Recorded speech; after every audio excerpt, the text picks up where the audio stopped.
O ano era 1856. Na fazenda Olho d'Água, a sinhá Emília achava que era a senhora de tudo, da terra, da vida, da beleza. Ela nos humilhava com sua vaidade e crueldade, achando que nem meus deuses africanos poderiam tocá-la. Mas ela não conhecia a força de Sabina. As mãos que curavam também podiam semear a loucura. E o mesmo veneno que ela usou para destruir minha filha se tornou a maldição que consumiria sua própria mente. Esta é a história de como os rituais da África fizeram a sinhá perder a razão. Mas antes de continuar, se inscreva no canal e ative o sininho, porque todos os dias trazemos novas histórias de heróis esquecidos que a história oficial tentou apagar. Deixe seu like e conte nos comentários de qual cidade você está nos assistindo. Queremos saber até onde a voz da resistência chegou. Mas esta não é apenas uma história de loucura e vingança. É o relato visceral de como a crueldade desenfreada de uma senhora branca e o luto avassalador de uma mãe negra acenderam uma chama de justiça ancestral que nem os mais poderosos grilhões poderiam apagar. Para entender como os rituais de Sabina transformaram a vida da sinhá Emília em um inferno na terra, precisamos voltar ao dia em que a maldade dela selou o destino da filha de Sabina, Sabina da Senzala. 40 anos de idade, mas uma vida que parecia ter durado séculos. Seus olhos, de um castanho profundo, carregavam a sabedoria de seus ancestrais do reino do Daomé, de onde foi arrancada ainda criança. Na fazenda Olho d'Água, em Minas Gerais, ela era mais que uma escrava. Era a parteira, a curandeira, a sombra silenciosa que trazia novas vidas ao mundo e aliviava a dor dos que partiam. Suas mãos, calejadas pelo trabalho, eram também instrumentos de um conhecimento ancestral, guardado a 7 chaves. O vodum, ervas, cânticos, rezas sussurradas sob a luz da lua. Ela conhecia os segredos da mata, das raízes, das folhas que curavam e daquelas que podiam alterar a mente, sussurrar pesadelos aos ouvidos dos que dormem. Naquela fazenda, entre a agonia e a resiliência de seu povo, Sabina mantinha-se como um pilar. Mas nem toda a sua força e fé poderiam protegê-la do veneno mais insidioso, a maldade humana. O epicentro dessa crueldade era a sinhá Emília, a esposa do coronel Epifânio. Emília era a personificação da vaidade e da futilidade. Seus dias eram preenchidos com espelhos, vestidos caros e o cruel prazer de exibir seu poder sobre os cativos. Sua beleza, outrora elogiada, agora murchava sob a luz implacável do tempo, e cada ruga que surgia em seu rosto parecia acender uma nova faísca de ira e inveja. A filha de Sabina, uma jovem de 16 anos de nome Ayana, era a personificação da primavera. Sua pele, como ébano polido, seus olhos grandes e curiosos, seu sorriso que iluminava a senzala. Ayana florescia, alheia à escuridão que a cercava. Sua beleza natural era um contraste gritante com a vaidade sufocante de sinhá Emília. E para a sinhá, essa beleza não era um dom, mas uma afronta pessoal, um espelho incômodo que refletia sua própria decadência. A gota d'água transbordou em uma tarde abafada de colheita. Ayana, distraída, derrubou uma cesta de café, um acidente banal, mas para sinhá Emília, que observava da varanda, foi a desculpa perfeita. Seus olhos, geralmente distantes, agora ardiam com um fogo frio. Essa sua beleza insolente será sua desgraça, negrinha. Ela vociferou, descendo os degraus como uma sombra agourenta. A ordem foi clara, e o feitor, um homem de coração endurecido chamado Barnabé, a executou sem hesitação. Ayana foi arrastada para a praça principal da fazenda. Amarrada a um tronco, sob o sol escaldante, ela recebeu 20 chibatadas, cada uma rasgando a pele, desfigurando a beleza que a sinhá tanto invejava. O som do chicote estalava, ecoando pelos vales, e cada golpe era uma facada no peito de Sabina, que assistia, paralisada, sentindo cada centímetro da dor da filha. Mas a humilhação não terminou ali. Com o corpo ainda sangrando, Ayana foi levada de volta à casa grande.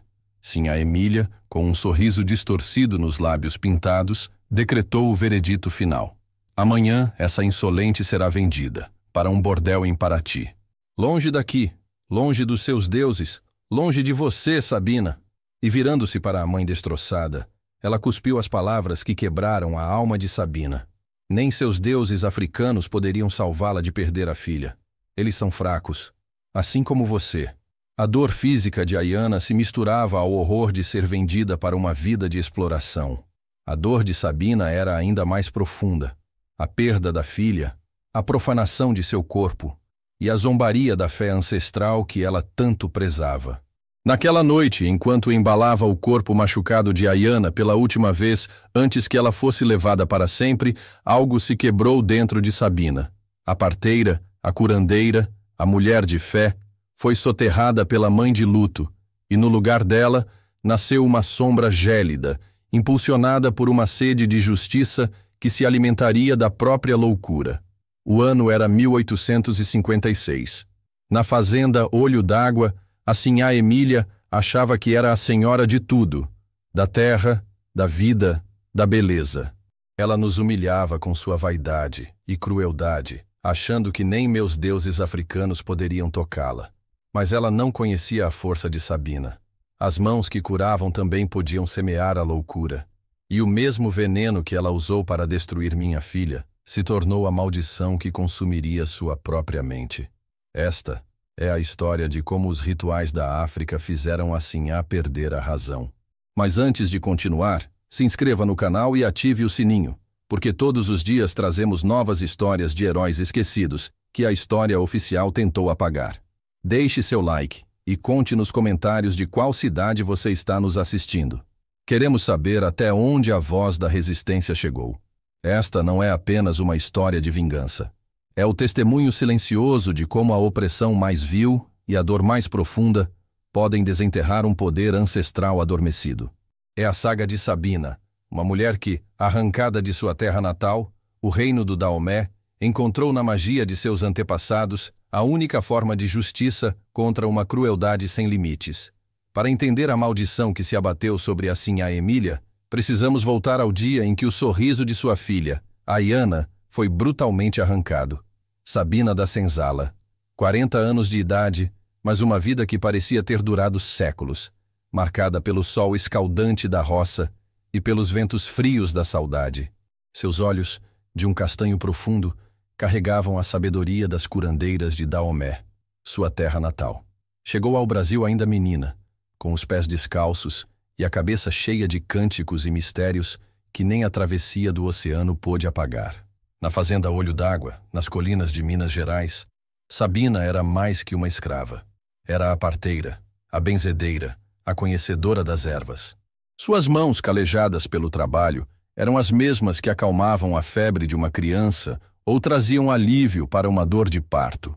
Muitos, senhores e escravos, procuravam seus remédios, sem saber que em cada folha macerada, em cada raiz moída, morava um pedaço do seu poder ancestral, um segredo guardado a 7 chaves. Mas havia algo mais precioso que suas ervas e seus segredos. Sua filha, Ayana. 16 anos, com a beleza de uma flor desabrochando e a pureza de um riacho cristalino. Ayana era a luz nos dias cinzentos da senzala, a melodia no silêncio da noite. Seu riso, um eco da liberdade que Sabina um dia conhecera, era o que mantinha a chama acesa no peito da mãe. A sinhá Emília, a dona da fazenda, era o oposto. Mulher de vaidade doentia, com a pele pálida e os lábios finos sempre torcidos em desprezo. Emília ostentava sedas e joias, mas seu coração era de pedra. Vivia para ser admirada, temida. E não suportava a beleza que não fosse a sua, ou a atenção que não estivesse voltada para ela. Observava a Ayana com um ciúme ardente, um veneno lento que escorria por suas veias. Um dia, a gota d'água transbordou o pote da paciência de Sabina. Um simples descuido de Ayana, uma bandeja de prata mal polida. Emília viu ali a oportunidade de quebrar não só a moça, mas também a alma de Sabina. Essa insolente, Emília vociferou, a voz cortando o ar como um chicote. Quem ela pensa que é para desfilar essa beleza imunda pelos meus salões? Sabina, que estava na cozinha preparando um chá para o feitor, sentiu um arrepio na espinha. Conhecia o brilho cruel nos olhos da sinhá. Não houve aviso.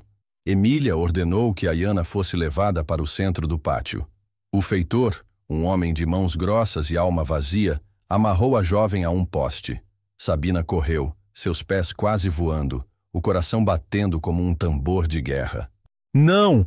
Pelo amor de Deus, sinhá! Ela é só uma menina! Sabina implorou, jogando-se aos pés de Emília, que a chutou para o lado com um desdém gelado.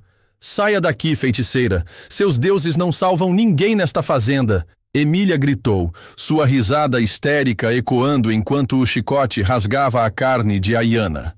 Cada estalo era um grito preso na garganta de Sabina. Cada gota de sangue que manchava o chão era um pedaço de sua própria alma. O corpo de Ayana convulsionava, e seu rosto, outrora tão belo, transformava-se em uma máscara de dor.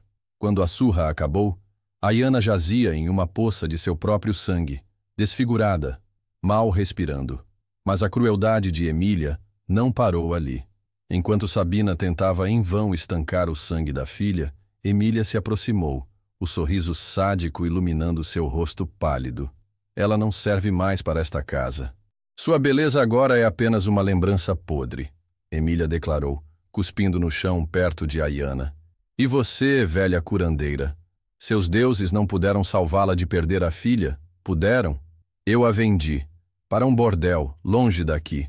Você nunca mais a verá. Seus rituais não significam nada, não podem me tocar.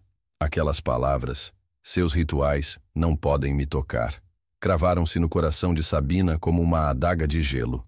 Foi ali, naquele pátio, com o cheiro de sangue e a visão da filha destroçada sendo arrastada para longe, que algo se quebrou dentro dela. A parteira, a curandeira, a mulher de fé em seus orixás, morreu. E em seu lugar, nasceu uma sombra, uma vingadora. A loucura não chegaria através de um chicote ou um machado. Chegaria através dos sussurros do vento, dos pesadelos da noite, das visões de coisas que não estavam lá. Chegaria através dos rituais, dos cânticos, das ervas. Chegaria através de Sabina. A sinhá Emília havia zombado do poder dos deuses africanos, e Sabina faria Emília pagar por essa blasfêmia, gota por gota de sua sanidade. O plano começava agora. A fazenda Olho d'Água não era apenas um latifúndio em Minas Gerais. Era um purgatório talhado em pedra e cana. Um lugar onde o tempo se arrastava sob um sol impiedoso e cada dia era uma eternidade de suor, chicote e desespero. O casarão, imponente no alto da colina, lançava uma sombra opressora sobre a senzala, um amontoado de miséria onde vidas eram moídas. Não havia um canto sequer, da lavoura aos porões úmidos, que não respirasse o medo. À frente desse império de crueldade estava o coronel Horácio, um homem de bigodes espessos e olhar frio, mais interessado em seus lucros do que nas almas que os geravam.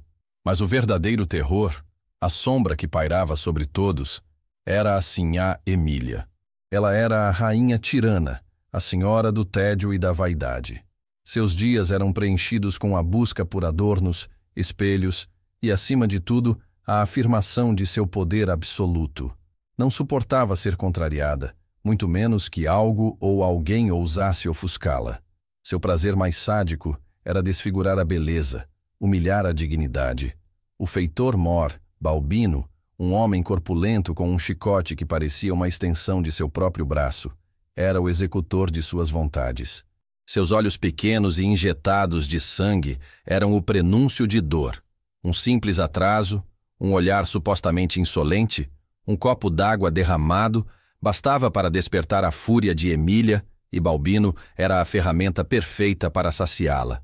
Naquela fazenda, a comida era escassa, o trabalho exaustivo, e o sono, um luxo roubado pelos mosquitos e pela angústia. Crianças nasciam para o cativeiro, mulheres viviam com o medo constante do abuso, e homens eram forçados a quebrar a terra e seus próprios espíritos. As doenças corriam soltas, levando os fracos, enquanto os fortes aguentavam, cada um com sua estratégia secreta para sobreviver. Mas no meio dessa escuridão, havia uma luz bruxuleante, tênue, mas persistente. Sabina. Antes da gota d'água que levou Ayana, Sabina era um pilar de força silenciosa na senzala. Suas mãos não só pariam a vida, elas também a sustentavam. Com seu profundo conhecimento das ervas, Ela trazia alívio para a tosse, febre, para as dores do corpo cansado. Sabina era a esperança de que a vida pudesse de alguma forma continuar. Muitos vinham procurá-la, sussurrando seus males à luz fraca da fogueira ou nos cantos escuros da senzala. Sabina, minha filha não para de tossir. O peito dela chia como um assombro, dizia uma mãe, com os olhos vermelhos de sono e preocupação. Sabina inclinava a cabeça, seus olhos fixos na criança doente. Traga-me folhas de guaco e um punhado de boldo. Faremos um xarope forte, e reze para Iemanjá, ela ouvirá. Ela falava pouco, mas sua presença era um bálsamo. Não só curava o corpo, mas também acalmava a alma. Seus remédios eram mais do que ervas. Eram rituais de fé, sussurros de uma tradição milenar que a África havia plantado em seu ser. Secretamente, à noite, quando as luzes da casa grande se apagavam e a senzala mergulhava num silêncio pesado, Sabina invocava seus orixás, não para fazer o mal, mas para pedir proteção, para manter a esperança viva, para fortalecer os espíritos dos que sofriam. Uma vez, um jovem escravo, José, foi pego tentando fugir.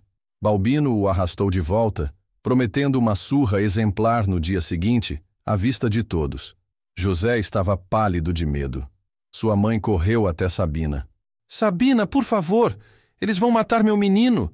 Ele não vai aguentar! Sabina observou Balbino e Emília. A crueldade de Emília era pública. A punição serviria de exemplo, mas Sabina não podia permitir que mais um fosse quebrado. Naquela noite, ela preparou uma infusão. Dê isso a José, ela instruiu a mãe. Ele sentirá um frio terrível, tremerá sem parar. Parecerá que a febre o consome. Diga que é uma maldição, para que Balbino tenha medo de tocá-lo. Mas para os senhores, diga que é maleita braba. No dia seguinte, José jazia no chão da senzala, tremendo incontrolavelmente, suando frio, mas seu corpo estava febril. Balbino o olhou com desconfiança. Mas Emília, que temia as doenças que podiam atingir seus próprios filhos, ordenou que José fosse isolado. Não o toquem, que se cure sozinho ou que morra, mas não espalhe essa peste. José sobreviveu. E a história do milagre de Sabina se espalhou como um sussurro de esperança, aumentando o respeito e o mistério em torno dela. Seus poderes eram reais. Ela podia curar e podia também, de forma sutil, manipular os eventos. Mas essa manipulação era para o bem, para a proteção de sua gente, nunca para o mal. Seu vodum era uma ferramenta de equilíbrio, de respeito à vida. Até que Emília rasgou esse véu. Ayana não era apenas sua filha. Era a representação da inocência, da beleza inquebrável que Sabina tentava preservar em meio à ruína. Vê-la desfigurada, marcada para sempre, e depois arrancada de seus braços, vendida para uma vida de dor, foi o estilhaçar de tudo o que Sabina acreditava. Emília não só feriu Ayana, ela profanou os rituais, os deuses, a própria alma de Sabina. As palavras da Sinhá ainda ecoavam no silêncio da noite, envenenando os pensamentos de Sabina. Seus rituais não podem me tocar. Aquela frase era um desafio direto aos seus ancestrais, uma afronta que não podia ficar impune. O terror dos escravos, a crueldade de Emília, a dor de José, a perda de tantas vidas. Tudo isso era um fardo. Mas a perda de Ayana e a zombada sobre seus deuses foi a fagulha que acendeu um fogo diferente no coração de Sabina. Ela havia usado seus conhecimentos para curar. Agora, ela usaria para quebrar. Emília havia tirado sua filha, mas Sabina tiraria dela algo muito mais valioso para a Sinhá: sua vaidade, sua mente, sua própria imagem. A maldição não viria de um chicote, mas dos segredos mais profundos do Daomé, dos espíritos invocados no silêncio, das ervas que enlouquecem. Emília seria a prova de que os deuses africanos podiam sim tocar, e tocariam fundo. As semanas que se seguiram à partida forçada de Ayana foram um purgatório para Sabina. Seus olhos, antes um farol de calma, agora queimavam com um fogo silencioso. A boca, que antes sussurrava preces de cura, estava apertada numa linha fina de dor e decisão. O luto não a paralisou. Ele a transformou. Não em uma montanha de sofrimento, mas em um rochedo de pura e fria vingança. Ela se isolou mais do que o costume, mesmo na apertada senzala. Aqueles que antes a procuravam para alívio, agora a viam com um misto de respeito e um temor recém-adquirido. O ar ao redor de Sabina parecia vibrar com uma energia nova, pesada. As ervas que antes colhia com carinho para chás e emplastros, agora eram estudadas sob uma nova luz. Cada raiz, cada folha, cada flor parecia sussurrar segredos de um poder que podia tanto salvar quanto destruir. Em noites sem lua, Sabina se esgueirava para um ponto escondido no fundo da mata, onde um velho jequitibá retorcido parecia abraçar os espíritos da terra. Ali, sob o véu de estrelas, ela se conectava com suas raízes, com os antigos do Daomé. Seus cânticos não eram mais de súplica, mas de invocação. As velas de sebo não eram apenas para iluminar, mas para abrir portais. O batuque de seu coração era o único tambor, batendo um ritmo sombrio de retribuição. As palavras da Sinhá Emília, seus rituais não podem me tocar, voltavam a cada batida. E Sabina respondia em silêncio para os ventos e para os ancestrais. Ah, Sinhá Emília, você ainda não sabe o que é ser tocada pelos meus rituais. Não serão chicotes nem correntes, mas os demônios que habitam sua própria mente.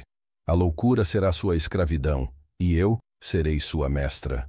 A transformação de Sabina não foi um grito, mas um murmúrio profundo. A dor de mãe rasgou o véu da curandeira, revelando a xamã, a feiticeira, a guardiã do equilíbrio, que não hesitaria em usar as sombras para restaurar a justiça. Seus deuses, que antes pediam paciência, agora exigiam ação. E essa ação viria como uma teia de aranha, sutil e invisível, até que a vítima estivesse completamente enredada. Ela sabia que não podia agir sozinha. Vinganças que envolviam a mente exigiam olhos, ouvidos e mãos discretas dentro da casa grande. Sabina não procurava cúmplices para um ataque direto, mas para um cerco psicológico. Ela precisava de almas que, assim como a dela, estivessem dilaceradas pela crueldade da Sinhá Emília e que, por desespero ou fé, estivessem dispostas a arriscar tudo. Seus primeiros pensamentos se voltaram para João, o cozinheiro. João era um homem robusto, com cicatrizes na alma tão profundas quanto as que marcavam suas costas. Seus próprios filhos haviam sofrido nas mãos de Emília e sua esposa fora humilhada publicamente por um pequeno erro na receita de um doce. João era um poço de raiva contida, disfarçada sob uma fachada de subserviência silenciosa. Sabina encontrou-o na cozinha, moendo grãos para o café da manhã dos senhores.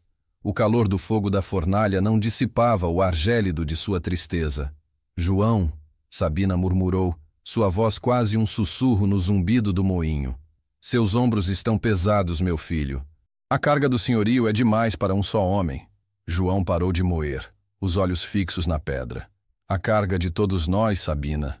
E assim, ela é um tormento sem fim. Sabina observou seu rosto, a contração de dor. Ela zombou dos meus deuses quando levou minha Aiana. Disse que eles não podiam tocá-la. João rangeu os dentes. Ela zomba de todos nós, de nossas dores, de nossas vidas. Sabina se aproximou, oferecendo-lhe um pequeno frasco de barro. Este é um unguento para suas dores.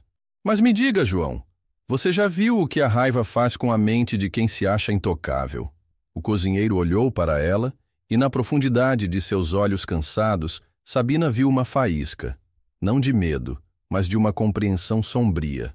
A raiva, ela pode consumir Sabina. Por dentro. Exatamente. Sabina respondeu, um leve sorriso enigmático nos lábios. A Sinhá gosta de ver os outros se contorcerem.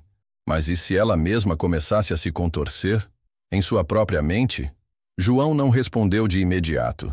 Seu olhar percorreu a cozinha, os talheres de prata, a louça fina que servia aos seus algozes. Uma lenta e calculada inspiração. O que você precisa, Sabina? A pergunta não era um questionamento, mas uma oferta. O juramento não foi proferido com palavras, mas com o peso de anos de opressão compartilhada, com a dor de suas perdas e com a promessa silenciosa de uma justiça diferente. João seria seus olhos e ouvidos na cozinha, onde a comida e a bebida da Sinhá eram preparadas. Depois, foi a vez de Malu, uma jovem arrumadeira, com não mais de 18 anos, mas com uma inteligência e uma capacidade de observação aguçadas. Malu havia sido humilhada publicamente pela Sinhá Emília, que uma vez, em um acesso de fúria por um véu amassado, cortou seus longos cabelos com uma tesoura de jardim, zombando de sua beleza atrevida. A ferida física cicatrizou, mas a humilhação ainda sangrava em sua alma. Sabina esperou Malu na lavanderia, onde o vapor subia em nuvens densas. Malu, Sabina chamou, e a jovem se virou assustada. Seu cabelo cresceu novamente, minha flor. Mas a memória da tesoura ainda está gravada, não? Malu tocou os cabelos, um gesto inconsciente de proteção. Sinhá Emília é cruel, Sabina. Sim, e vaidosa. Sabina concordou, sua voz baixa e cheia de significado. Ela adora sua beleza, seus espelhos. Ela teme que algo possa tirá-la. Malu olhou para Sabina curiosa. O que ela teme mais que tudo, Sabina? Perder o controle, perder a mente, ver-se desfigurada não por um chicote, mas por sua própria imagem. Não poder mais diferenciar o real do irreal. Sabina proferiu, cada palavra como uma semente plantada. Você, Malu, tem acesso aos aposentos da Sinhá. Você vê seus perfumes, suas roupas, seus espelhos. Malu assentiu, seus olhos arregalados. Sim, eu arrumo tudo. Observe, preste atenção em seus hábitos, onde ela guarda suas joias, seus cosméticos, e me diga o que ela come, o que ela bebe, que ervas usa para dormir. Sabina estendeu um pequeno amuleto de tecido. Use isto, ele a protegerá. E não tema, os deuses do Daomé estão conosco nesta jornada. Emília cortou sua beleza, mas nós cortaremos a dela, e ela nunca saberá de onde veio a lâmina. Malu pegou o amuleto, seus dedos tremendo levemente. Um brilho de desafio acendeu em seus olhos. A promessa de ver a Sinhá pagar pela humilhação era um motor poderoso. Ela se tornaria os olhos de Sabina dentro do quarto da tirana. Por fim, havia Damião, o jardineiro. Um homem reservado, com dedos verdes e uma conexão profunda com a terra. Damião sabia o nome de cada planta, o segredo de cada flor. Ele carregava a dor silenciosa de ter visto seus pais serem vendidos para fazendas distantes por conta de uma dívida de jogo do coronel Horácio. Sabina o encontrou no jardim, cuidando de uma rara orquídea. Bela flor, Damião, Sabina comentou. Mas até a flor mais bela pode esconder um veneno, não é mesmo? Damião, que raramente falava, apenas acenou com a cabeça. A natureza ensina, Sabina. Cura e mata. E confunde a mente, Sabina acrescentou, seu olhar penetrante. Você conhece as ervas que acalmam, mas conhece as que perturbam? As que trazem sonhos acordados? As que fazem o homem duvidar de sua própria sombra? Damião se endireitou, o olhar sério. Minha avó falava dessas ervas. Plantas da noite, ela as chamava, que tiram o juízo. Eu preciso dessas plantas, Damião. Não para matar, mas para despertar o que já está adormecido na Sinhá Emília. Sua própria loucura. Ela tirou a vida da minha filha. Agora, tirarei a dela, mas de forma que ela permaneça viva para testemunhar a própria ruína. Sabina não precisou dizer mais. Damião, com a lembrança de seus pais desterrados, entendeu a profundidade daquela sede de justiça. Ele seria o fornecedor silencioso das armas botânicas, o guardião dos venenos da mente. Assim, a conspiração tomou forma. Não era um exército, mas uma rede invisível de corações partidos e mentes resilientes. Não havia juramentos falados em voz alta, nem rituais elaborados de iniciação. A lealdade era forjada na dor compartilhada, na memória das perdas, e na fé inabalável em Sabina e nos poderes que ela representava. Cada um deles, em seu posto, se tornaria uma engrenagem na máquina da vingança, uma peça essencial no plano de Sabina para enlouquecer a Sinhá Emília. A parteira se transformara na tecelã de um pesadelo, e o palco para sua performance macabra seria a própria Casa Grande. O plano que Sabina teceu não era de sangue, nem de fogo, mas de uma crueldade mais profunda, mais lenta. Ela não queria que Sinhá Emília morresse. Queria que vivesse. Vivesse para sentir o que é perder a sanidade, para duvidar da própria sombra, para ver seu mundo de vaidade e poder desmoronar, não por um golpe visível, mas por uma maldição que nasceria dentro dela mesma. A vingança de Sabina seria a lenta e irreversível erosão da mente de Emília, uma tortura psicológica que a faria questionar a própria realidade. A morte é um alívio rápido. Sabina sussurrou para os espíritos do Jequitibá retorcido, as mãos cavando a terra úmida. Ela me tirou minha filha, a luz dos meus olhos. Eu tirarei dela a luz da razão. Ela zombou de meus deuses. Eles a farão dançar com os demônios de sua própria mente, até que ela não reconheça mais o rosto no espelho. Este não seria um ato impensado, mas um cerco meticuloso, um ritual de vingança que se desdobraria ao longo de semanas, talvez meses. Cada peça do quebra-cabeça foi cuidadosamente pensada, cada passo calculado para parecer o acaso, a loucura inerente de uma mulher orgulhosa. O primeiro pilar do plano era Damião, o jardineiro, o mestre das plantas. Sabina sabia que as florestas de Minas Gerais guardavam segredos tão antigos quanto as árvores. Ela precisava de ervas, mas não quaisquer ervas. Precisava daquelas que abriam as portas da percepção para o terror, que induziam sonhos sem descanso, que faziam a realidade dançar e a paranoia florescer. Em um encontro discreto à beira do riacho, com o sol a pino, Sabina falou a Damião, seus olhos como brasas acesas. Damião, os deuses da floresta sabem o caminho da cura, mas também conhecem o caminho da sombra. Eu preciso das plantas da noite. Aquelas que tiram o sono, que trazem visões, que fazem a alma tremer. Damião, calado como sempre, apenas acenou. Seus olhos, antes fixos no chão, agora brilhavam com uma compreensão sombria.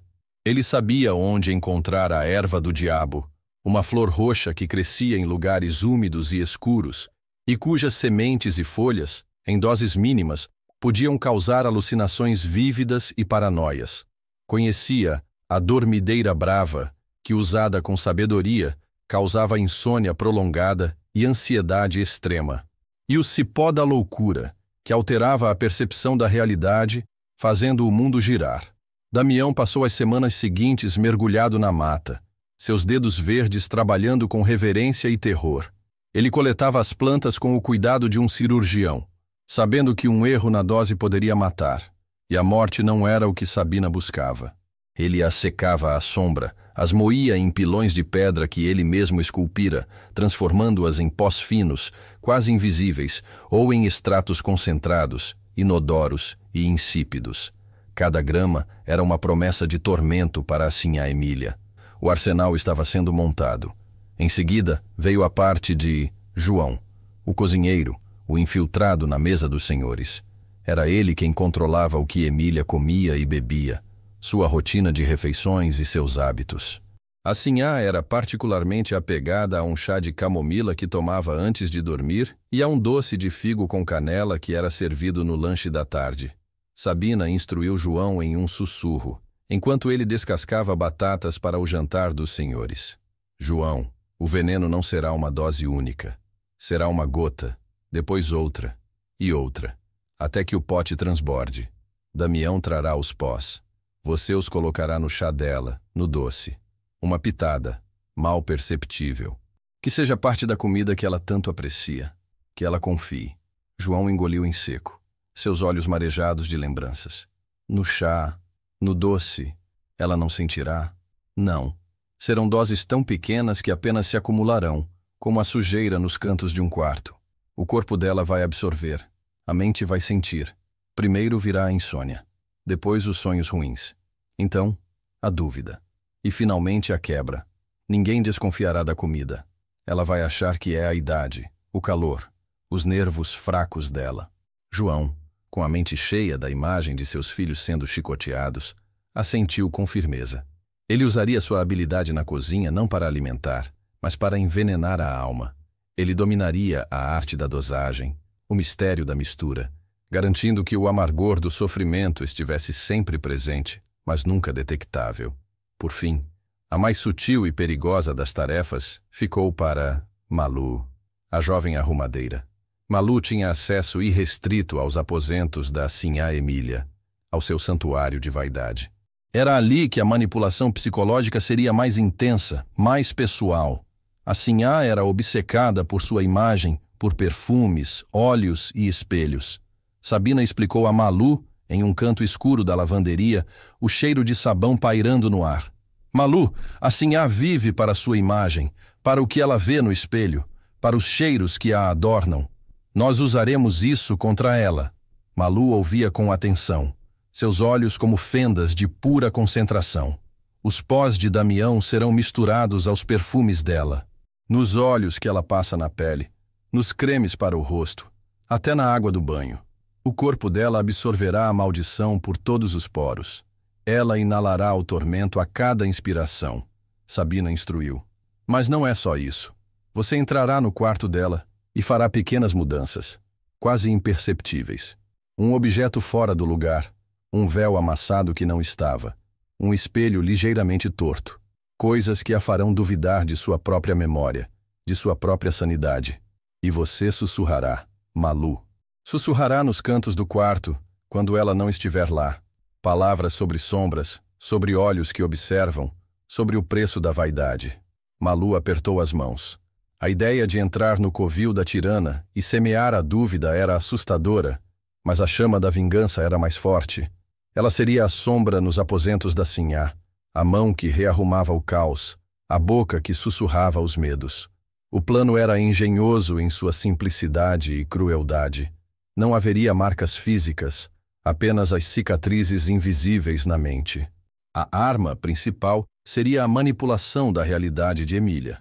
Sabina sabia que a mente, quando atacada de forma gradual e persistente, começava a criar seus próprios demônios. As ervas induziriam os estados de paranoia, insônia e alucinação. As pequenas alterações de Malu alimentariam a dúvida, a sensação de que algo estava errado. Os sussurros plantariam a semente do medo. E os rituais de Sabina, feitos em segredo, dariam força espiritual à maldição, invocando os Irum-Malés do Vodum para atormentar o espírito de Emília. A Sinhá Emília não morreu no dia em que tirou a Iana de mim, Sabina pensava, seu rosto impassível enquanto colhia ervas no quintal da senzala. Ela morrerá um pouco a cada dia, até que não reste nada dela, a não ser uma casca vazia. Uma alma perdida em um labirinto de loucura. A vaidade dela será seu inferno. Seus espelhos se tornarão portais para o abismo.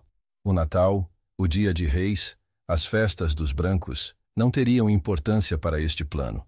Não era uma data que marcaria a execução, mas sim o início de um processo. A vingança seria contínua, insidiosa, se estendendo por todo o tempo que fosse necessário, até que assim a Emília se quebrasse completamente.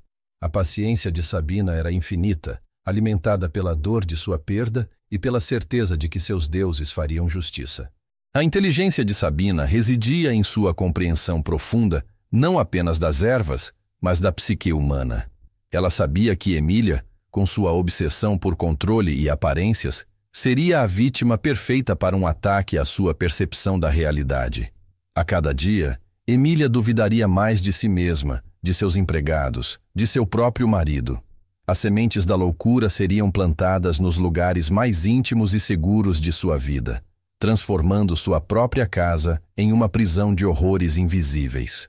Este não era um ato de fúria descontrolada, mas de uma justiça fria, calculada e ancestral. A maldição de Sabina estava lançada, e o palco para o declínio da Sinhá Emília estava montado. Um palco onde a plateia seria invisível e o espetáculo, de um terror psicológico sem precedentes. As semanas se estenderam como as sombras da tarde sobre a fazenda Olho d'Água. Cada dia era um fio novo na teia que Sabina tecia, lenta e impiedosa. A tristeza por Iana ainda era um buraco no peito de Sabina, mas a raiva o preenchia, endurecendo-o como pedra. Seus cúmplices se moviam como fantasmas, executando suas tarefas com a precisão fria de quem tem tudo a perder. Damião, o jardineiro, virou um caçador de segredos da mata. Cada manhã, antes mesmo de o sol tingir o céu, ele se embrenhava na densidade verde. Seus dedos calejados deslizavam pelas folhas, identificando, colhendo. Não era mais o mesmo Damião que cultivava flores para a Sinhá. Agora, ele buscava a erva do diabo, de flores roxas e aspecto inocente, mas com sementes que sussurravam loucura. A dormideira brava, cujas raízes, em doses certas, exilavam o sono, e o cipó da loucura, que fazia o mundo balançar. Numa tarde, enquanto voltava com um cesto cheio de folhas e raízes, Damião ouviu o estalo de galhos atrás de si. Seu corpo congelou. Era Balbino, o feitor, farejando perto dos seus atalhos. O coração de Damião martelou como um tambor de guerra. Ele se escondeu rapidamente atrás de um tronco grosso, o cesto coberto por um pano sujo. Balbino passou, bufando, reclamando do calor e da preguiça dos escravos. Damião esperou um longo tempo, o suor escorrendo pela nuca, antes de sair do esconderijo. Suas mãos tremiam, mas a resolução de vingar seus pais e a filha de Sabina era mais forte que o medo.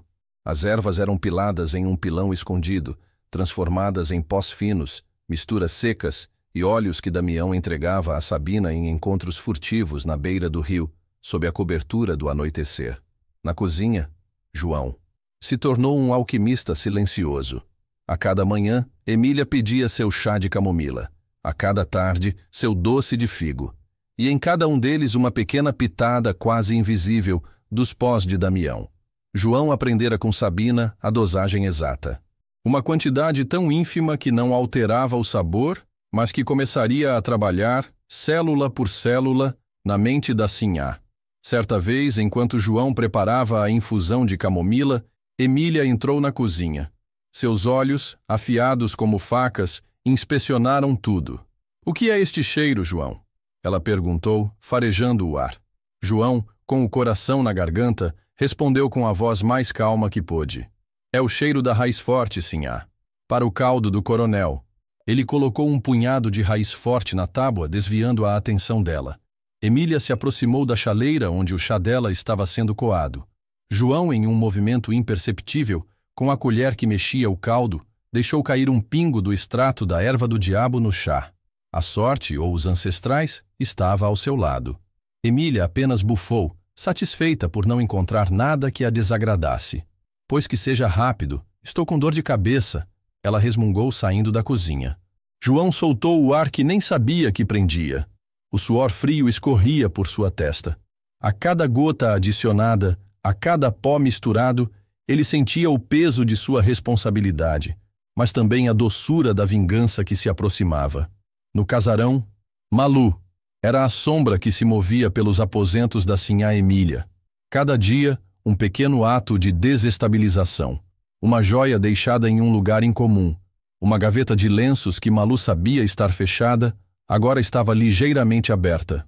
O espelho preferido da Sinhá, aquele com a moldura de prata, era inclinado em um ângulo sutil, que fazia a imagem parecer distorcida, levemente fora do prumo. Malu precisava de coragem para isso. Um erro, um deslize, e o chicote de Balbino a esperaria. Mas a imagem de seus cabelos cortados brutalmente e a memória de Ayana a impulsionavam. Uma manhã, enquanto Emília estava no salão, Malu entrou em seu quarto para arrumá-lo. Ela pegou um dos frascos de perfume mais caros da Sinhá, aquele com um aroma de rosas e jasmim, e misturou nele algumas gotas do extrato do cipó da loucura que Sabina lhe dera. Depois, sussurrou para o vento que entrava pela janela. "Os olhos da África te veem, Sinhá. Sua vaidade será sua prisão." Ao sair, ela viu Emília se aproximando. Malu fingiu estar arrumando um vaso de flores no corredor. "O que fazia no meu quarto, menina?" Emília perguntou desconfiada, seus olhos estreitos. "Apenas ajeitando o lençol, Sinhá. Parecia desarrumado." Malu respondeu com a voz mais inocente que pôde. Emília franziu o senho, mas não encontrou nada de errado. Entrou no quarto, e Malu a ouviu borrifar o perfume. A semente da maldição estava em seu corpo, em seu olfato, em sua mente. Sabina, no coração da senzala, ou sob o jequitibá, intensificava seus rituais. Não mais orações por proteção, mas invocações. Cânticos antigos de Daomé, em uma língua que só os espíritos entendiam. Ela usava um pequeno boneco de pano, feito com um pedaço de tecido roubado da casa grande, representando a Sinhá. Ela não o alfinetava. Em vez disso, ela o banhava em óleos, sussurrava encantamentos que visavam a mente. Ela criava fumaças com ervas secas, visando a dissipação da razão, a quebra da percepção. O ar ao redor da senzala, especialmente à noite, parecia mais denso, carregado de uma energia ancestral. Alguns escravos sentiam, mas não falavam, apenas se benziam em silêncio. Os primeiros sinais começaram. Emília, a princípio, reclamava de insônia. Horácio, não consigo dormir, ela exclamava ao marido irritadiça. Minha cabeça lateja, meus pensamentos não param. O coronel Horácio, alheio a tudo, apenas resmungava. É o calor, Emília, ou seus nervos, beba um chá. Mas o chá, já adulterado por João, só piorava a situação, agindo como um placebo que enganava a Sinhá, mas intensificava os efeitos das outras ervas. Dias depois, Emília começou a reclamar que as coisas em seu quarto mudavam de lugar. Malu, você moveu meu camafeu? Estava aqui e agora está ali. Ou será que fui eu? Não me lembro. Malu apenas respondia com um olhar de falsa inocência. Não, Sinhá, eu não toquei em nada. Talvez a Sinhá mesma o tenha movido? A dúvida começava a se plantar. Emília começou a ficar irritadiça, desconfiada. Olhava para os criados com um olhar mais aguçado, procurando algo que não estava lá. Sua beleza, antes seu maior orgulho, parecia flutuar. Ela passava horas diante do espelho, estudando cada ruga, cada mancha. E, ocasionalmente, via algo que não deveria estar ali. Uma sombra na parede que se movia. Um reflexo distorcido em seu próprio rosto. Há algo errado. Emília sussurrava para si mesma, o coração batendo mais rápido. Algo está diferente. A maldição não era uma tempestade violenta, mas uma névoa que se adensava. Devagar, sorrateira, ela começava a envolver a mente da Sinhá. Os dias se transformaram em uma sucessão de pequenas loucuras, de questionamentos silenciosos, de uma paranoia que começava a germinar. A noite, que antes era de descanso, virou um campo de batalha para Emília, onde o sono não vinha e os pesadelos, cada vez mais vívidos e perturbadores, começavam a se manifestar. A última noite antes do ponto de virada foi particularmente estranha. Emília, após um banho perfumado com a água abençoada por Malu, sentiu um formigamento na pele. Ela tentou dormir, mas as ervas de João e Damião em seu chá da noite garantiram que o sono estivesse longe. Ela se virou na cama, suando frio, o quarto mergulhado em escuridão. Então ela ouviu um sussurro. Sua beleza, Sinhá, murchará como uma flor esquecida. Emília pulou da cama. Quem está aí? Ela gritou, a voz trêmula, mas não havia ninguém. Apenas o vento uivando na janela que Malu deixara ligeiramente aberta. Ela acendeu a vela, e o seu próprio reflexo no espelho parecia zombeteiro. Seus olhos esbugalhados, seus cabelos despenteados. Ela estava perdendo o controle. A maldição de Sabina havia chegado ao seu limiar. Assim a Emília não sabia, mas aquela era a última noite em que sua mente permaneceria inteira. A partir de agora, ela dançaria com os demônios da África, e o show seria assistido em silêncio por aqueles que ela um dia oprimiu. A maldição não veio como um raio no céu azul, mas como uma névoa densa, rastejando silenciosamente pelos corredores da Casa Grande, envenenando o ar que a Sinhá Emília respirava, distorcendo tudo o que ela via. A noite que se seguiu à sua insônia aterrorizante foi o marco. A mente de Emília, já fragilizada pelos meses de doses sutis das ervas de Damião e pela manipulação de Malu, começou a ceder. No dia seguinte, Emília se levantou, pálida, com olheiras profundas. Seus olhos, antes altivos, estavam injetados de sangue. Ela foi até seu espelho de prata, que Malu havia inclinado ainda mais, quase imperceptivelmente. Emília olhou para seu reflexo e viu, não a si mesma, viu uma mulher velha, enrugada, com os cabelos brancos e os olhos vazios. Um grito agudo escapou de sua garganta, ecoando pelos corredores. Malu! Malu! Vem aqui agora! Malu correu, fingindo surpresa.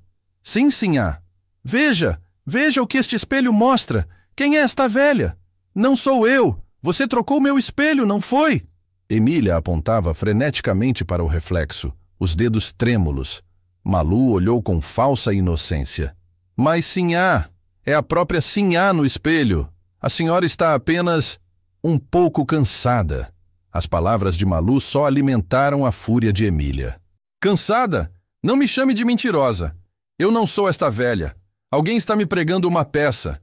O que está acontecendo? Ela começou a bater no espelho com as mãos, arranhando os dedos. A imagem dela se quebrou em 1000 pedaços, e os reflexos estilhaçados multiplicaram a velha que ela temia ser. O medo deu lugar a uma paranoia crescente. Ela chamou o feitor, Balbino, para chicotear Malu. Mas o coronel Horácio, atraído pelos gritos, interveio, achando que Emília estava apenas com um ataque de nervos. Naquela manhã, João serviu o café da manhã.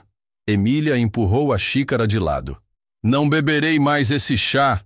Tem um gosto esquisito, amargo. Você está tentando me envenenar, João? João, calmo como uma pedra, apenas respondeu. Nunca, Sinhá. É o mesmo chá de sempre. Talvez a Sinhá não esteja se sentindo bem? Emília jogou a xícara no chão, estilhaçando-a. Estou perfeitamente bem. São vocês. Vocês estão conspirando contra mim. Eu sinto. Eu vejo. Ela apontava para as sombras nos cantos da sala, que pareciam se mover. Os olhos de Emília varriam o ambiente buscando culpados, mas não encontravam nada além dos rostos assustados dos criados. As doses contínuas da erva do diabo e do cipó da loucura estavam abrindo portais em sua mente, onde a realidade e a alucinação se misturavam de forma indistinguível. À tarde, no calor opressivo da fazenda, Emília começou a ter visões mais vívidas. Ela estava sentada na varanda tentando bordar, quando viu Ayana, a filha de Sabina, no meio do jardim.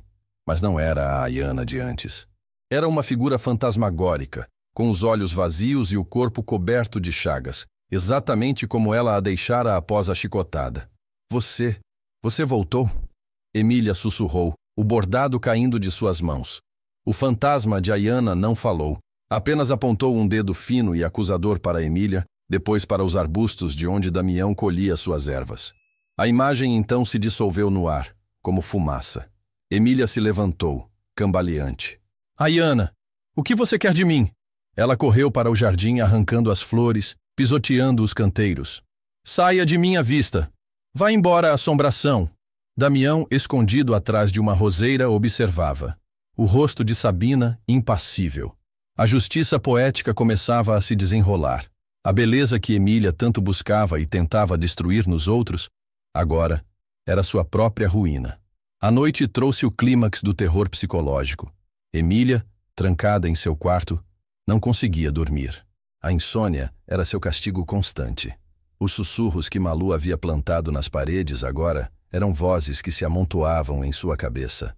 Vaidosa, cruel, o que você fez, pagará, seus espelhos, mentem para você. Emília se levantou, pegou um candelabro e começou a girar no meio do quarto, golpeando o ar. Saiam, demônios, eu os expulso, deixem-me em paz. Os gritos histéricos de Emília ecoavam pela casa grande. O coronel Horácio tentou acalmá-la, mas Emília não o reconhecia. Ela o via como um dos escravos que a atormentavam. Não se aproxime de mim, escravo imundo. Eu sei o que vocês estão fazendo. Eu sei. Ela jogou um vaso de flores no coronel, que se esquivou. O cheiro do perfume alterado por Malu, a cada respiração, a cada batida de seu coração acelerado, levava os agentes da loucura mais fundo em seu sistema. As alucinações se tornaram mais vívidas, mais aterrorizantes. Ela correu para a sala de jantar, onde as mesas estavam postas para o jantar. Mas para Emília, as cadeiras estavam ocupadas por figuras sombrias, com rostos desfigurados de escravos que ela havia castigado, alguns já mortos há muito tempo. Eles a observavam em silêncio, seus olhos ardendo no escuro. Eu os matei. Não podem me assombrar. Eu sou a Sinhá. Eu sou a senhora aqui. Emília gritava, sua voz rouca, quase desumana. Ela pegou um garfo de prata e começou a esfaquear o ar, golpeando as figuras invisíveis. A louça fina, seu orgulho, voava em todas as direções. Os criados, João e Malu entre eles, observavam à distância, seus rostos uma mistura de terror e uma satisfação sombria. Finalmente, Emília correu para a sala de estar, onde havia um grande espelho adornado. Ela se viu novamente, mas desta vez não era uma velha. Era uma criatura deformada, com a pele rachada, os olhos esbugalhados, o cabelo emaranhado como ervas secas. Era a imagem do horror que ela havia imposto a outros. Não, não pode ser! Eu sou linda! Eu sou a Sinhá! Ela berrava, batendo com a cabeça no espelho repetidamente, até que o vidro se rachou. O sangue começou a escorrer por sua testa, misturando-se com as lágrimas e o suor. Ela se ajoelhou no chão, agarrando os cacos de espelho, as mãos cortadas, o corpo convulsionando. No pátio, entre as sombras, Sabina observava, uma figura silenciosa e imponente. Ela não demonstrava alegria, mas uma resignação fria. Sua filha havia sido desfigurada e perdida. Assim a Emília desfigurou-se a si mesma, não com o açoite, mas com a loucura que ela mesma, Sabina, plantara. O clímax não foi um banho de sangue, mas um banho de sanidade. Emília estava viva, mas presa em um inferno particular, uma escrava de sua própria mente. Os deuses do Daomé haviam de fato tocado, e o toque foi devastador. O último grito da Sinhá Emília, um lamento desumano que rasgava a noite, silenciou-se num murmúrio incoerente. No chão da sala de estar, entre os cacos do espelho que ela mesma quebrara, jazia o que restava da mulher vaidosa e cruel. O coronel Horácio, pálido e confuso, não sabia o que fazer. Seus gritos de "Emília, pelo amor de Deus!" eram inúteis. A Sinhá não o via, seus olhos fixos em fantasmas invisíveis, seus dedos convulsivamente buscando algo no ar. Ela estava perdida, afundada no abismo de sua própria mente, uma prisão construída por Sabina. Na senzala, um silêncio pesado pairava. Os escravos haviam ouvido os gritos, os barulhos de coisas quebrando. Eles não sabiam os detalhes, mas sentiam no ar que algo grande havia acontecido na Casa Grande. Uma expectativa sombria, uma esperança silenciosa enchia o ambiente. Sabina, em seu canto, não fez movimentos. A vingança estava consumada. Não havia necessidade de fugir. A libertação, neste caso, não era a fuga para um quilombo na floresta, mas a libertação do terror psicológico que Emília exercia. Era a quebra do poder opressor, não pela força bruta, mas pela manipulação da mente. Uma vitória ainda mais profunda e aterrorizante para os senhores. Na Casa Grande, o caos reinava. O coronel Horácio, em desespero, amarrou Emília em sua cama. Ele temia que ela se ferisse ainda mais. Mandou buscar o médico da cidade vizinha. Malu, a arrumadeira, com um semblante de pânico bem ensaiado, ajudava a limpar a desordem, a juntar os cacos. Seu coração batia forte, não de medo, mas de uma satisfação fria e calculada. Ela via assim a Emília, agora amarrada, seus olhos perdidos no vazio, e sentia o peso do véu cortado, a humilhação lavada em loucura. João, na cozinha, preparava o jantar com as mãos que tremiam levemente. Ele havia cumprido sua parte. Sabia que Emília nunca mais sentaria à mesa com sua antiga arrogância.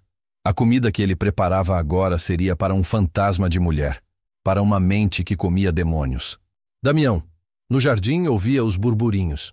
Não se aproximou da Casa Grande, mas seus olhos, antes tristes, tinham um brilho de admiração por Sabina. As plantas da noite haviam feito seu trabalho.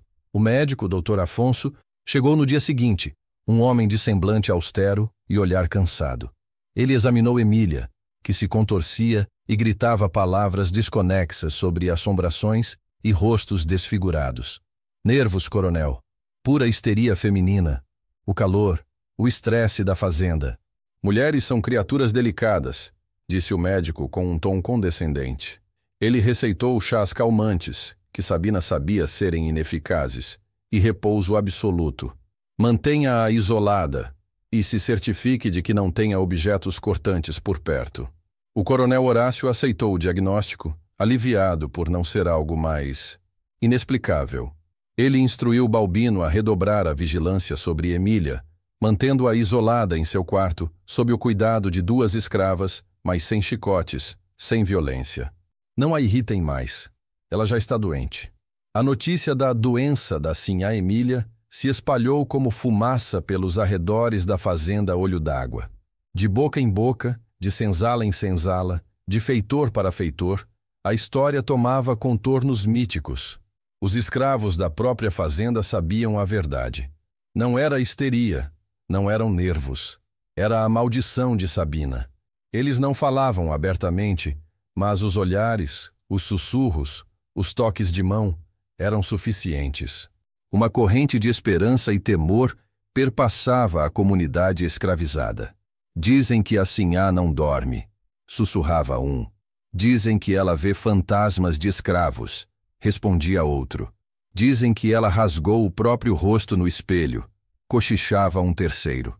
Os fazendeiros vizinhos, ao ouvir os rumores, sentiram um frio na espinha. A loucura de Emília, uma mulher de seu próprio círculo, era perturbadora. Eles tentavam racionalizar, assim como o coronel. Deve ser o calor, problemas de mulher. Mas no fundo, uma dúvida, um medo atávico, começava a se instalar. E se não fosse nervos? E se algo mais sombrio estivesse em jogo? E se os rituais africanos de seus próprios escravos pudessem de fato tocar seus senhores? O medo mais profundo dos senhores não era o chicote, mas o inexplicável, o que escapava ao seu controle. A maldição de Sabina não era um ato de rebelião que poderia ser contido com mais chicotes e correntes. Era uma guerra silenciosa travada na mente, uma prova de que a alma podia ser ferida de formas que o aço não alcançava. Para o sistema escravocrata, a loucura de Emília era um inconveniente, um escândalo a ser abafado. O coronel Horácio gastou fortunas em médicos e curandeiros brancos, buscando uma solução, mas Emília não melhorava. Ela definhava em seu quarto, uma sombra de si mesma, gritando em línguas estranhas, atormentada por visões que só ela via. A vaidade, sua obsessão, a abandonara completamente. Seus cabelos estavam desgrenhados, suas roupas sujas, seu rosto, outrora motivo de orgulho, agora marcado pela loucura. A fuga de Sabina e seus cúmplices, portanto, não foi física. Eles permaneceram na fazenda, cada um em seu posto, observando o resultado de seu trabalho com uma satisfação contida. A verdadeira fuga foi a libertação de suas próprias almas da opressão de Emília. A vingança de Sabina transformou o cativeiro em um teatro, onde a tirana se tornou a atriz principal de sua própria tragédia. E eles eram a plateia silenciosa, testemunhando a justiça poética se desdobrar. A repercussão mais importante foi a que ocorreu na mente dos escravizados, uma faísca de esperança e a certeza de que, mesmo nas condições mais brutais, havia um poder que os senhores não podiam dominar. O poder da fé, do conhecimento ancestral e da vingança paciente. A loucura da sinhá Emília se tornou um fardo para o coronel Horácio, um vexame para a sociedade escravocrata. Ela não morreu, mas sua vida de tirania e vaidade se dissolveu em um redemoinho de delírios e gritos. Ela se tornou a assombração da Casa Grande, presa em seu próprio inferno particular, esquecida pelo mundo que um dia a idolatrou por sua crueldade e beleza. E a cada novo amanhecer, com os lamentos de Emília ecoando pelos corredores, o legado de Sabina se fortalecia. Sabina da Senzala não precisou empunhar uma arma ou incendiar a fazenda para desmantelar o poder de seus algozes. Sua arma foi a inteligência, a paciência e a força milenar do Vodun, dos saberes de seus ancestrais. Ela mostrou que a verdadeira resistência pode florescer onde menos se espera, e que a justiça pode ser tecida de forma invisível, sutil, mas profundamente devastadora. O impacto do que aconteceu na fazenda Olho d'Água não foi imediato para os fazendeiros ao redor. Eles tentaram varrer a loucura de Emília para debaixo do tapete, classificando-a como histeria, fraqueza feminina. Mas o medo, a dúvida, havia sido plantado. Se uma mulher branca, rica e poderosa, podia ser levada à loucura sem um único toque de violência física, por rituais de africanos, o que mais esses escravos podiam fazer? Que outros segredos a mata guardava? Que outras maldições poderiam ser lançadas? Essa era a grande vitória de Sabina. Ela não apenas se vingou. Ela quebrou a onipotência ilusória dos senhores. Ela os forçou a olhar para a própria vulnerabilidade, para a fragilidade de suas mentes e de seu controle. Os sussurros sobre a maldição de Sabina se espalharam, não como um medo de revolta violenta, mas como um temor de uma guerra invisível, uma batalha da mente e do espírito. Isso causou um tremor sutil, mas real, na estrutura de poder, uma semente de desconfiança e respeito forçado. Para os escravizados da fazenda Olho d'Água e das fazendas vizinhas, a história de Sabina se tornou uma lenda viva.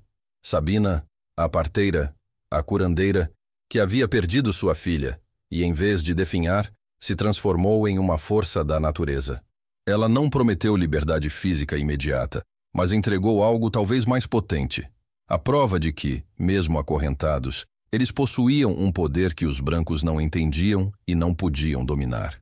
O conhecimento ancestral, a fé, a conexão com os Irum-Malés eram escudos e armas. João, Malu e Damião, seus cúmplices, continuaram seus trabalhos na fazenda, mas agora com um brilho diferente nos olhos. Eles eram parte de algo maior, parte de uma história de resistência que seria contada em segredo, ao redor das fogueiras das senzalas. A presença de Sabina entre eles, com seus olhos enigmáticos, era um lembrete constante de que a justiça podia ser alcançada, mesmo nas sombras mais profundas da opressão. Sabina nunca mais falou de Ayana. Seu luto havia se transformado em ação, e sua dor em um monumento vivo de vingança. Ela continuou sendo a curandeira da senzala, mas agora era também a guardiã de um segredo poderoso, uma personificação da resiliência africana frente à brutalidade da escravidão. Sua história não é apenas a de uma vingança pessoal, mas um lembrete pungente de que a mente e o espírito são campos de batalha tão cruéis quanto qualquer lavoura de cana ou tronco de suplício. A maldição de Sabina nos ensina que o poder do oprimido reside muitas vezes naquilo que o opressor não pode ver, não pode compreender e não pode controlar. Ela se tornou um símbolo, uma lenda transmitida de geração em geração, sobre a força indomável da cultura africana no Brasil e sobre a busca incessante por justiça, mesmo quando os meios parecem invisíveis. Essa história não é apenas sobre o passado. É sobre a coragem de enfrentar o opressor com as armas que se tem, seja ela um machado ou o conhecimento secreto das ervas e dos espíritos. É sobre a resiliência de um povo que, mesmo sob o jugo da escravidão, encontrou formas de resistir, de sonhar e de lutar por sua dignidade. Comente a palavra resistência, se a história de Sabina te tocou e te fez enxergar o poder da mente e do espírito contra a opressão. Sua voz é importante para manter viva a memória desses heróis. E assim, a história da maldição de Sabina chega ao fim. Mas seu eco ressoa através do tempo, lembrando-nos que a resistência assume muitas formas. Se você foi tocado pela coragem e pela inteligência de Sabina, se esta história te fez refletir sobre os caminhos inesperados da justiça e da resiliência, por favor, deixe seu curtir neste vídeo. É a sua forma de honrar a memória de Sabina e de tantos outros que lutaram em silêncio.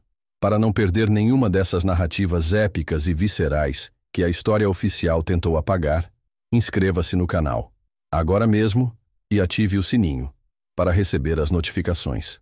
Cada nova história é uma janela para um passado que merece ser conhecido e celebrado. E se você quer mergulhar ainda mais fundo nas sagas de resistência e bravura, temos uma playlist completa de heróis esquecidos esperando por você. Clique aqui para assistir aos nossos próximos vídeos e descobrir mais sobre as figuras extraordinárias que moldaram a nossa história. A verdade está lá fora, esperando para ser contada.